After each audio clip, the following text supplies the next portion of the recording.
The Judge Piet Koen in the High Court in Pietermaritzburg now granting that application by the former President Jacob Zuma's lawyers for a postponement. There's a holding date sometime in May, and of course if certain things have happened in terms of the appeal process that's in front of the Supreme Court of Appeal, then the trial should be resuming by the 31st of May. Let's try and unpack and understand this a little bit better with legal expert Tyrone Maseko joining me now to discuss matters further. Tyrone, good afternoon. Well, we've just had Piet Koen there granting the application to adjourn the trial, postpone it to a later date in May, and giving a number of reasons. What stood out for me, and you can please help us understand, is the fact that there is a reconsideration application in terms of the leave to appeal application that's in front of the SCA president. Good afternoon, Brother. That's correct. I think you're right.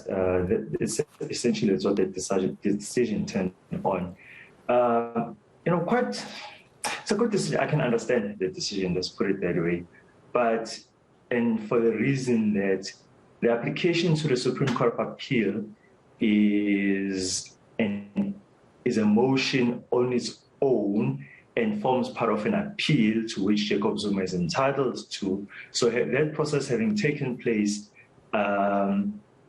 it then meant that his full rights in terms of appeal are available to him. And so when that got turned down, and interestingly enough, in this case, because in appeals you've got this ability, especially to the Supreme Court of Appeal, to petition the president of the court to grant you leave to appeal. And what the law says is that in those circumstances, so when you've got an appeal that is pending, the decision which you're appealing is held in abeyance effectively. So it is suspended. It cannot be effected, and that's what this turns on. And as a result, it then means that we cannot proceed with the trial, the criminal trial, until there's finality on this question of whether Jacob Zuma can appeal the decision. The judge there was very clear. Yeah, the judge saying very clear he did not think the court had much discretion. So you think he was spot on?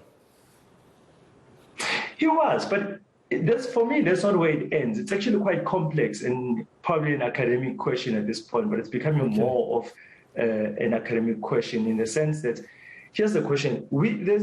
There is a principle in our law that, and it's been dealt with in previous hearings in this matter, that you cannot appeal, you cannot take an appeal or review a decision of the court in a criminal trial until the trial itself is concluded. And that is what is resulting in this piecemeal litigation and inability to finalize criminal proceedings, because now that we've opened up that leeway, it seems to me it's never ever going to come to an end. And that's the concern that I have. Okay. No, Mr. Maseko, just hold on. I want to go outside the court now. We've got Mzwanele Manye from the Jacob Zuma Foundation. He's present there with Pamandla Goke, my colleagues. Pamandla, over to you.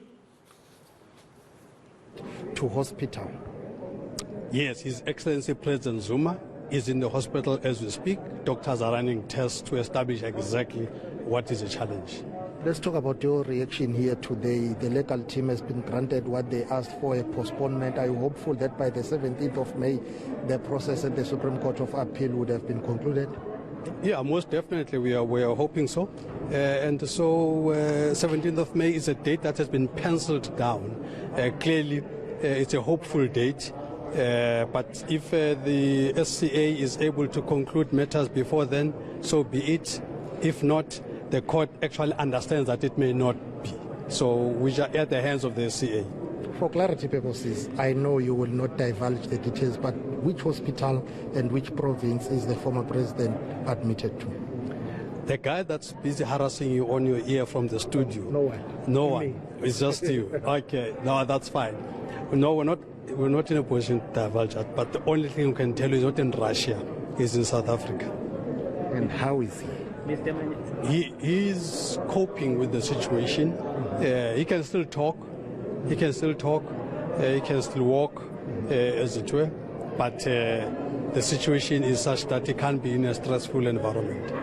Okay, thank you very much for time, Baba. See you later. Well, that is Mr. Manye here, who speaks on behalf of the Jacob Zuma Foundation, giving us an update, confirming to eNCA that the former president has been admitted to hospital. He's not able to give us more details as to which hospital, which province, but he says the lawyers have received a medical note from the doctors, and of course they will present that to court, because the former president was unable to attend today's court proceedings because, according to Mr. Manye, his doctors had advised him not to travel today because he is unwell, and of course he was not physically present in court despite his security detail being present here. We were expecting him to come, but we were told that it was an emergency medical situation and condition that prevented him from coming to court.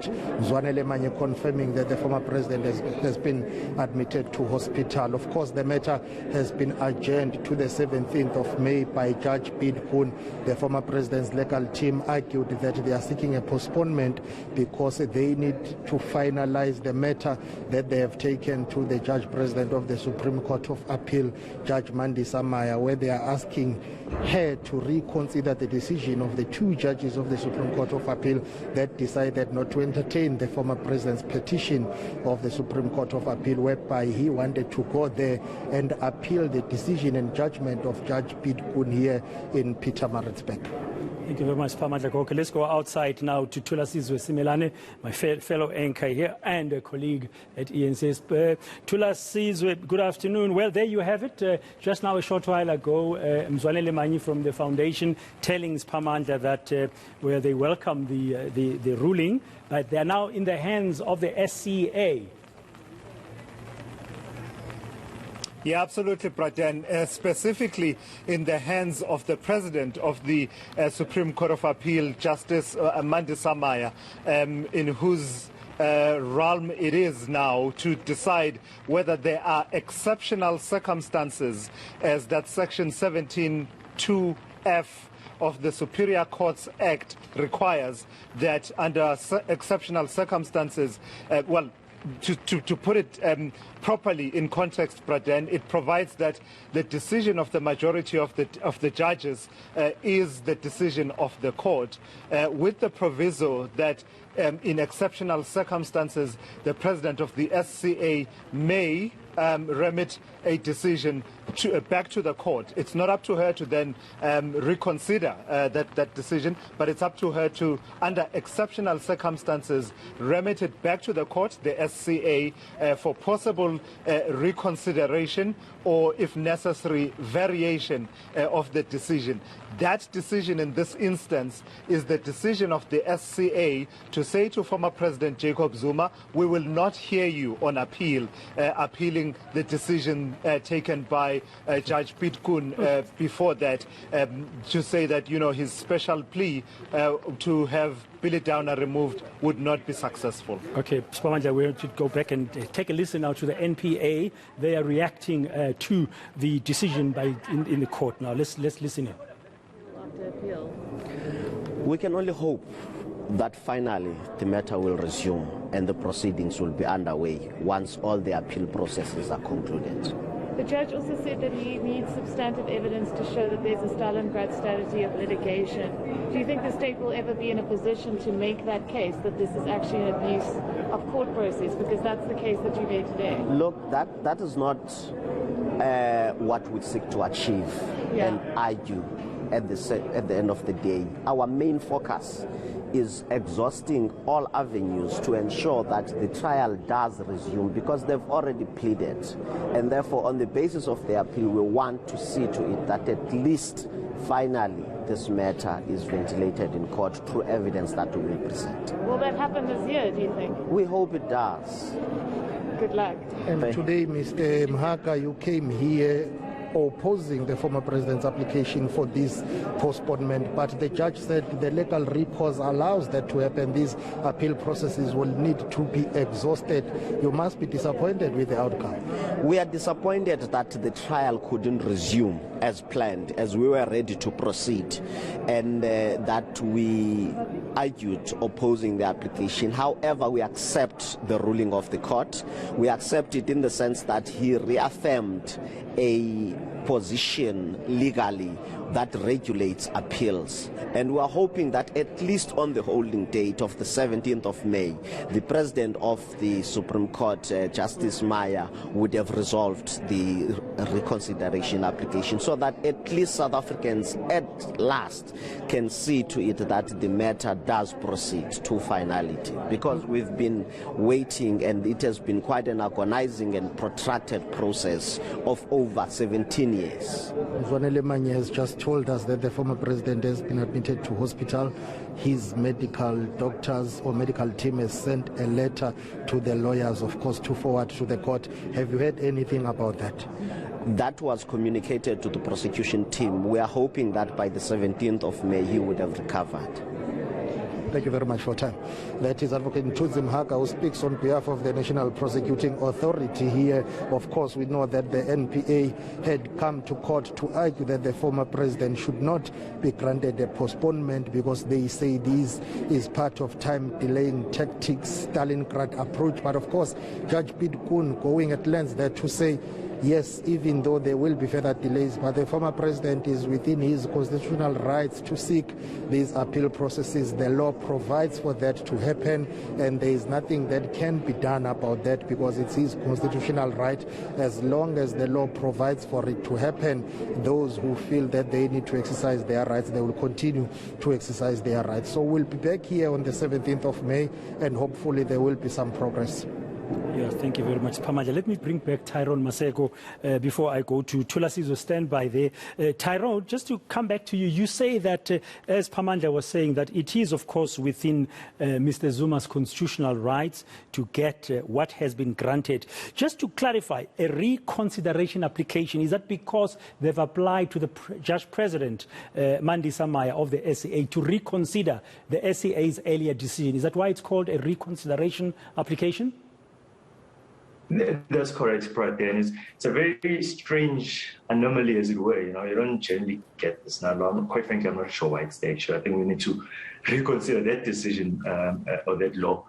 I think it's superfluous. I don't see why, when judges of the Supreme Court of Appeal have considered a matter, the president should have the ability to essentially veto that decision. It makes no sense to me. I think we really need to rethink that. But yes, there is the possibility that you may remit the matter back for decision by reconsideration by the court. No one knows what the outcome thereof would be. Yeah, will the date that's been set, it's called a holding date. I'm hearing this expression for the first time. Judge Pitkun talking about the 17th of May being the holding date. Will this date therefore give an idea to Justice, the Judge President of the SCA, Mandisa Maya, an idea as to by when she should have reconsidered the application?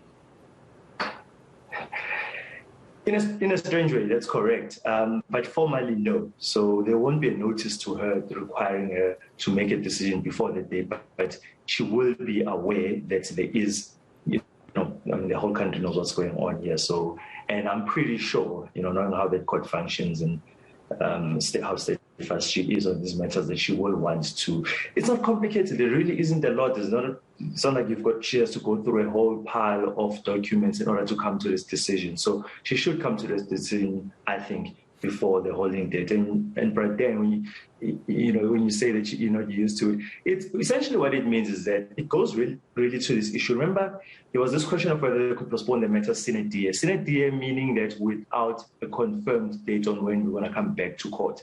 Now, we get that a lot in civil matters, but in criminal matters, you don't really get that. For a lot of reasons, I'm not going to go into why it's not advisable to have a sine die postponement in criminal matters. So as a result thereof, they cannot at this point set the matter down for trial again, for the reason that if it's going to be set down for trial and we're not sure that the matter is going to proceed or the trial is going to proceed or resume on the date, then it becomes pointless in this. The judge pointed out, then people are going to come to court and people are going to fly from overseas, and it's not fair. So in order to ensure that we do have a date, then that's why it's called a holding date. So basically, when we all come back to our accounts to have these processes now been concluded, such that we can set the trial date. Now, thank you very much, Tyrone. Thank you very much, Tyrone Maseko, for clarifying, and thank you for your time here. I'm going to let you go now.